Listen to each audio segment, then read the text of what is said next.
रामकृष्ण हरी नर्मदेहार. बघा आता सुलगावकडे हा रस्ता आहे, इथून 1 किलोमीटर हा कच्चा रस्ता आहे. बघा हा रस्ता आहे. आता इथं बघा आम्ही इथं वळलो चहा प्यायला.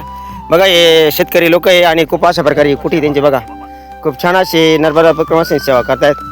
आणि बघा हे एका पायाने अपंग आहे पण खूप अशा प्रकारे बोला बाबा. नर्मदे हार हर हर महादेव. रामचंद्र मकवाने ये 3 साल से सेवा हो रही बाबा जी चाय की. अच्छा चाय की. हाँ बाबा जी. हा बाबा ही शेती करणार शेतकरी आहे आणि बघा हे एका पायाने अपंग आहे.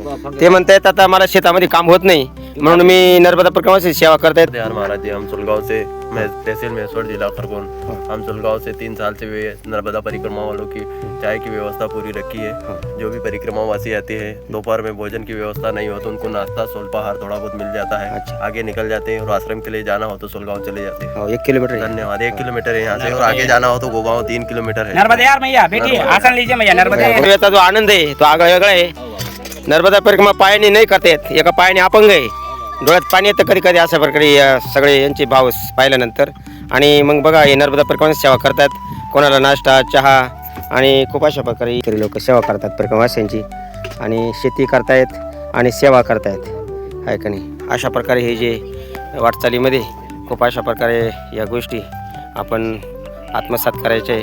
आपल्याला काय घ्यायचं ते घ्यायचं, आपल्यात काय सोडायचं ते सोडायचं आणि आपल्यात घरी काय न्यायचं ते न्यायचं. हे नर्मदा परिक्रमामध्ये नर्मदा मायाच्या परिक्रमेत शिकायला भेटतं. हर हर नर्मदे.